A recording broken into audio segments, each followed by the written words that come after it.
ก็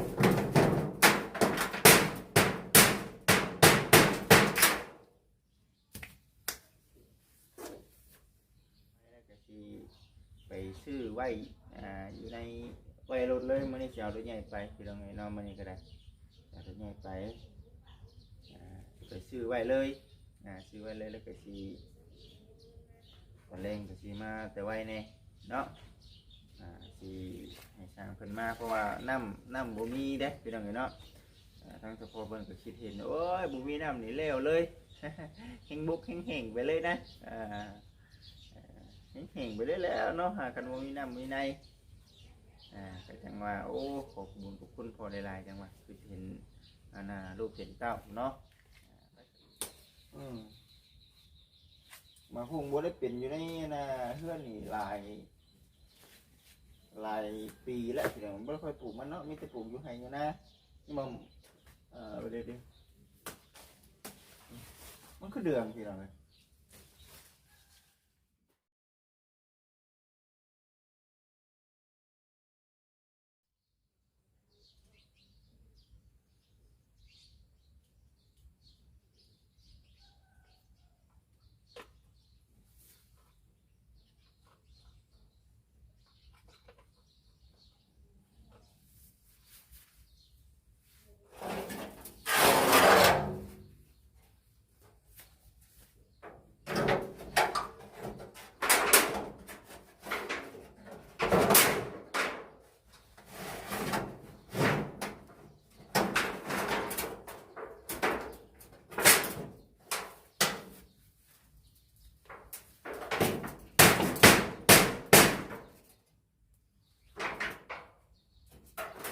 มีแต่ปลูกดอกเดียวก่อน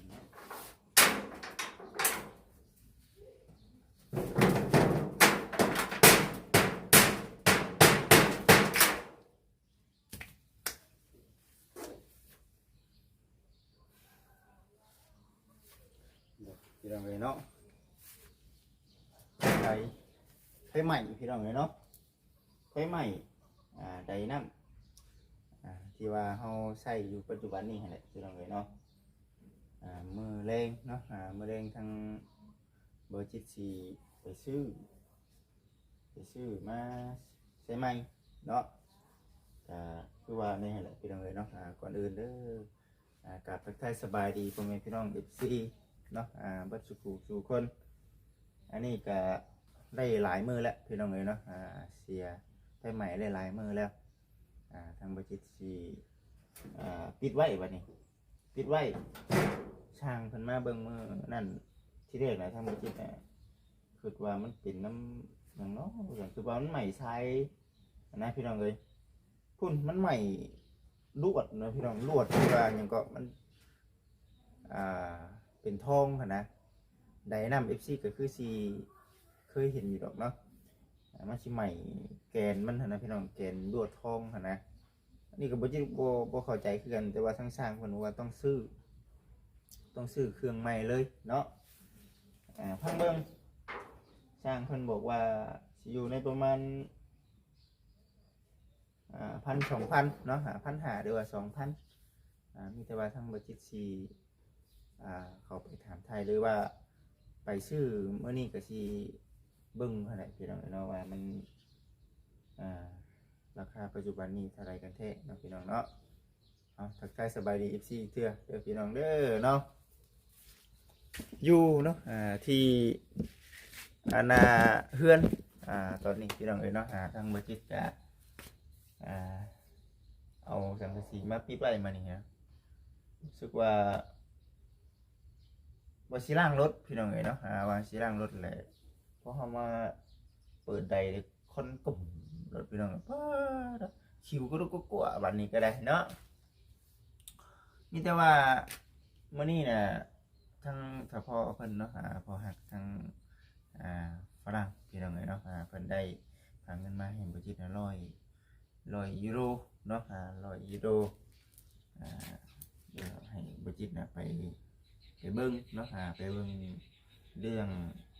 ใดว่าซั่นน่ะนะพี่น้องเอ้ยเนาะเรื่องใดน้ำทางบริษัทก็สิไป ถามเบิ่งราคาเบิ่งพี่น้องเอ้ยเนาะแล้วก็สิให้สร้างเพิ่นมาใส่นั่นแหละพี่น้องเอ้ยเนาะเพราะว่าใช้เองก็คือสิใช้บ่เป็นคือสิใช้เวลาอยู่ห่างมื้อนี้น่ะสิบอกเนาะสิบอกให้กับทางสร้างเพิ่นเอาขึ้นนั่นแหละพี่น้องเอ้ยเนาะเพื่อมามื้อแรงเนี่ยบ่จิตเอาตัวใหม่มาน่ะสิใส่เลยอย่างมื้อนี้คือสิบ่ได้มาแต่ค่ำดอกพี่น้องเนาะสิบ่ได้ค่ำดอกมีแต่สิมาอยู่ในช่วงเว้นแน่เพื่อถ้าให้สร้างเพิ่นใส่เนาะพี่น้องเนาะคือสิใช้เวลาอยู่บ่จักได้ก็ตามแต่พี่น้องเนาะมีแต่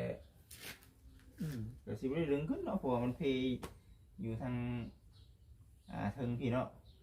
มีแต่ใครออกมาออกแกออกมาออกพอดีทั้งเฉพาะเพิ่นเนาะเพิ่นเห็นว่าผมมีน้ำใส่เพิ่นก็เลยซอยแก้ไขเนาะใน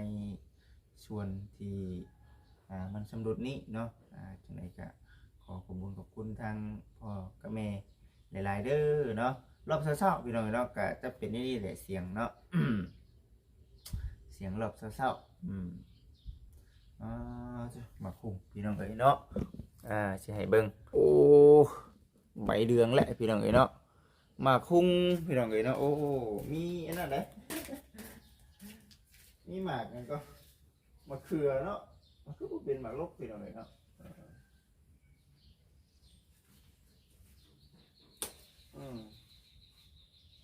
มาคุ้งบ่ได้เป็นอยู่ในเฮือนนี่หลายปีแล้วพี่น้องไม่ค่อยปลูกมันเนาะมีแต่ปลูกอยู่ให้อยู่นะนี่มันไปเลยดิมันคือเดืองพี่น้องเลย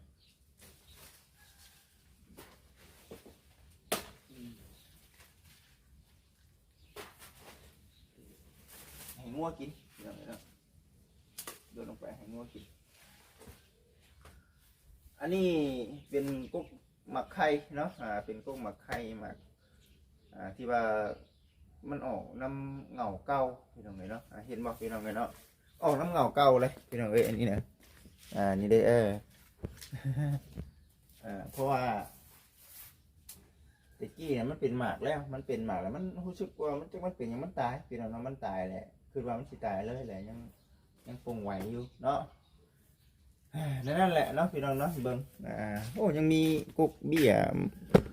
มาคุ้งขึ้นมาอยู่ได้เนาะผู้ใดเดี๋ยวชีไปถ่ายบรรยากาศให้กับพ่อแม่พี่น้องอีซีได้เบิ่งได้ชมนี่ดิพี่น้องเอ้ยเนาะอันนี้เป็นต้นกระเพาะพี่น้องเนาะต้นกระเพาะมาปลูกอยู่นี่ ยังมีหลายต้นอยู่ได้อันนี้เป็นต้นคูนถือว่าพากันทางออกให้มันเป็นแล้วอยู่ในหน้าบ้านเนาะพี่น้องเนาะรถลากบ่ได้ล่างครับพี่น้องเนาะ บ่มีน้ำเนาะบ่มีน้ำมีแต่ว่าสิไปแต่ไว้แล้วก็สิไปซื้อไว้อยู่ในไว้รถเลยมื้อนี้สิเอารถใหญ่ไปพี่น้องเนาะมื้อนี้ก็ได้เอารถใหญ่ไปซื้อไว้เลยซื้อไว้เลยแล้วก็สิตอนแรงก็สิมาแต่ไว้แน่เนาะสิให้สร้างเพิ่นมาเพราะว่าน้ำบ่มีเด้พี่น้องเนาะทางเฉพาะเบิ่งก็คิดเห็นโอ้ยบ่มีน้ำนี่แล้วเลย แห้งบุกแห้งไปเลยนะแห้งไปเลยแล้วเนาะกันบ่มีน้ำมีในก็จังว่าโอ้ขอบคุณพอหลายๆจังว่าคือเห็นรูปเห็นเต้าเนาะไปสักพักพี่น้องเนาะไปนั่งโอ้นั่งลมนั่งคุยกันก่อนทั้งมีนาเนาะเพิ่นเฮ็ดกินพี่น้องเนาะทั้งมีนาเพิ่นเฮ็ดกิน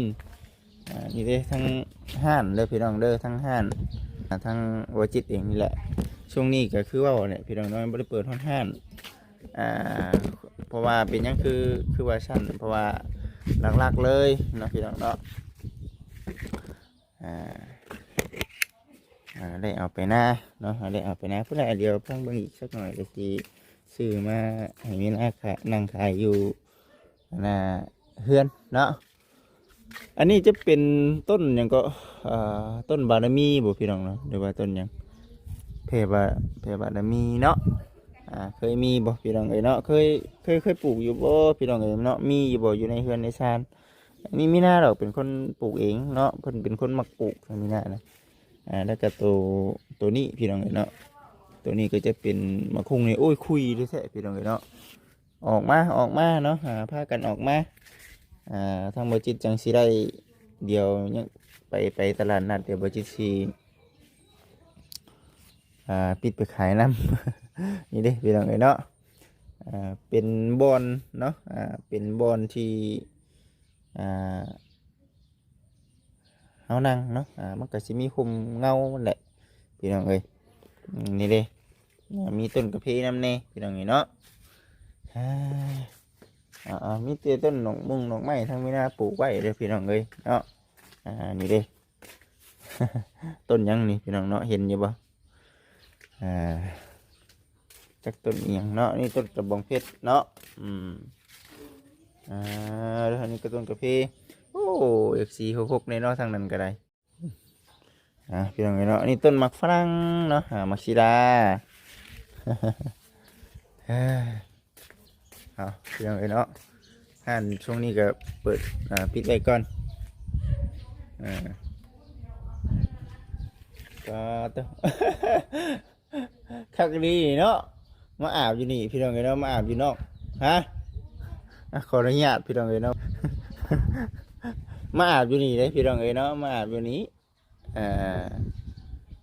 เอาตรงน้ำผลเนาะพี่น้องเนาะตรงน้ำผลมาอาบอยู่นี่ในจังหวะจึงว่าโอ้ยลายมือเติบพี่น้องเนาะลายมือเติบมีน้ำใส่เนาะแต่ว่าทั้งแต่พอเพิ่นจะขึ้นเห็นน้ำเพิ่นจะหาเงินมาแล้วพี่น้องเนาะแต่ว่ายังบ่ทันไปเอาเนาะแต่ยังบ่ทันไปเอานี่แต่ว่าช่องนี้ก็สิเอาคลิปนี้ก็สิเอาลงอันนั้นเด้อพี่น้องเนาะสิเอาลงช่องของสามีนาพี่น้องเนาะปรับกล้องก่อนมันสูงโพดกินนี่ก็ได้เป็นสีเงียบๆเลยนะพี่น้องเนาะเป็นสีเงียบๆเลยลูกค้าเพิ่นก็มาถามอยู่นะพี่น้องเนาะมาถามอยู่ในเรื่องของทางชิ้นหมูเอาบ่ได้ไปเอาพี่น้องเนาะมาสัญญังว่าท่านได้ไปเอาบอกทางเจไปแล้วว่าจะโอ้ยช่วงนี้ช่วงวิกฤตเด้อเจเด้อว่าซั่นเดียวสิไปว่าซั่นเดียวเราหาวิธีก่อนว่าซั่นนะพี่น้องเนาะก็เลยเพิ่นก็เข้าใจเพิ่นเห็นอยู่พี่น้องเนาะมีแต่นั่นแหละพี่น้องเนาะมีแต่ว่าทั้งมื้อนี้ทั้งมีนาก็จะว่าสิไปนํกันแหละมื้อนี้ก็ได้มื้อผ้ามื้อผลแล้วมื้อนี้เนาะเปิดปิดห้านไว้พี่น้องปิดห้านไว้ห้านค้าห้านขายก็ปิดไว้คือเฮาเว้าแน่แหละประเภทพวกของค้าของขายเฮาก็อยู่ในส่วนนั้นก็เฮาเอาไปให้ไปนะในเรื่องงบเรื่องทุนเฮาก็ไว้อยู่ในส่วนของทางเรื่องทางหน้าเราพี่น้องเนาะก็น่าสิเอาทุนตัวนั้นมาขายใส่ตัวนี้ผัดยันว่ามันนั่นกันพี่น้องเนาะเพราะว่าเฮาหากออกไปหน้านี่นะออกไปหน้านี้จะได้ขายเนาะได้ขายปัวอยู่เพื่อนอยู่แต่ว่าก็สิผู้ใดเดียวหาได้หามีเดี๋ยวสิซื้อของมาเพิ่มเนาะพี่น้องเนาะสิซื้อของมาใส่อยู่เพื่อนเลยจะให้มีนาขายอยู่เพื่อนนั่งพี่น้องเนาะให้มันเป็นสองทางเนาะแต่ว่าตอนนี้ก็ยังบทานในเฮ็ดเทืออยู่มีแต่ว่ารอเบิ่งรอชมไปเนาะในเรื่องการค้าการขายนี่บ่จิตยังคงเฮ็ดคือเก่าโดยพี่น้องเลยเนาะคงเฮ็ดคือเก่าในเรื่องตลาดนัดแต่ว่าในเรื่องตลาดนัดนี่ก็ลูกค้าเขาเจ้าไทม์ไลน์เนาะพี่น้องเนาะเขาเจ้าลงมานี่ก็เจ้ามาถามเรื่องของอยู่ของกินนั่นแหละแต่ว่าเฮาแบบโอ้ยเนาะบ่ได้ไปเอาปีกายนี่ เฮาตลอดปีตลอดแรงได้ปีกาย ลูกค้าเขาลึงเคยเนาะลูกค้ากับเจ้าลึงเคยทั้งบจิตปัดบ่ได้ประสบเรื่องแบบนี้นะเขาก็เลยแบบว่าถึงสิบวายก็คอยตูดไปเนาะพี่น้องเนาะคอยตูดไทยไปอันนี้เขาเกิดประสบแบบนี้ก็เลยแบบว่าเอ้าเดี๋ยวพักก่อนเนาะพักก่อนเดี๋ยวชอบหาวิธีก่อนเนาะนั่นแหละพี่น้องเลยเนาะมีแต่ว่าสิไปตัดเข่าก็โอ้ยยังไม่ได้ตัดเชื่อม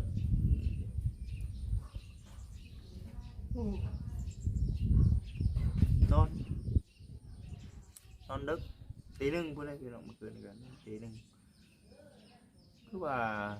ไว้แค่ไปเสร็จนะนี่เป็นน้ำห้องไม่อยากนอนนั่นแหละหนึ่งตื่นขึ้นมากับ7 โมง5 โมงเนาะ5 โมง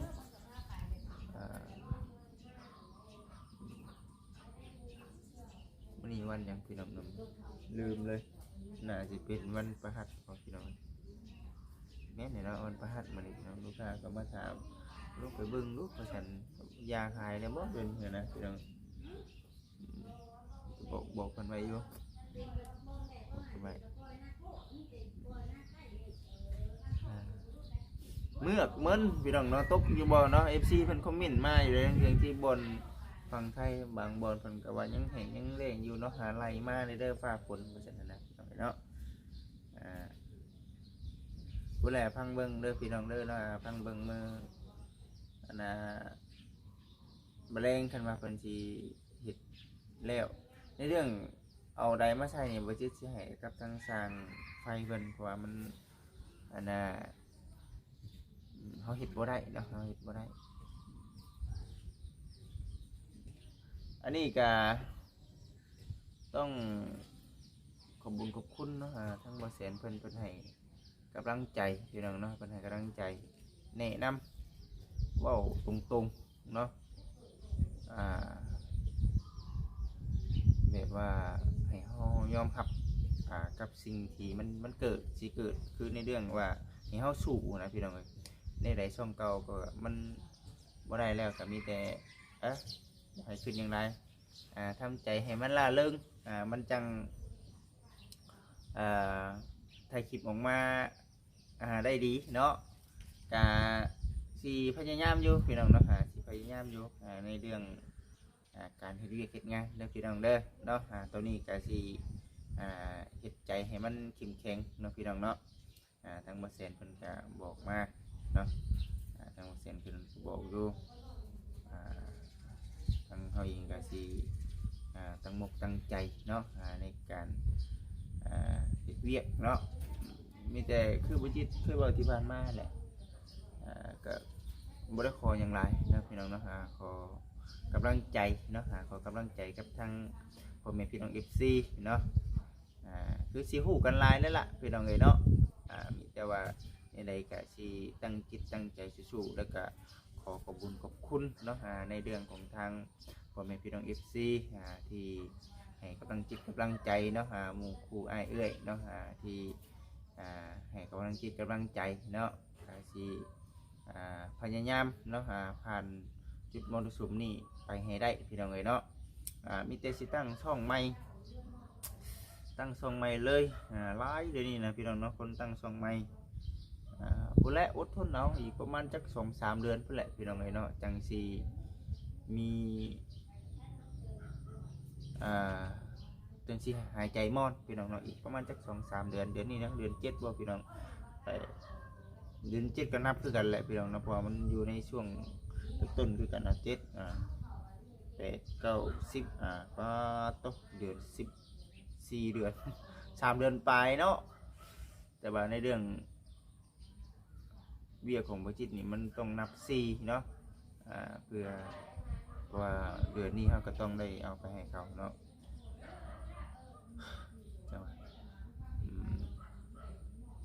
มีแต่ให้กำลังใจเท่านั้นแหละพี่น้องเอ๋ยเนาะ อเด้อพี่น้องเด้อเนาะไปติดตามให้กระทั่งบ่จิตนะเนาะ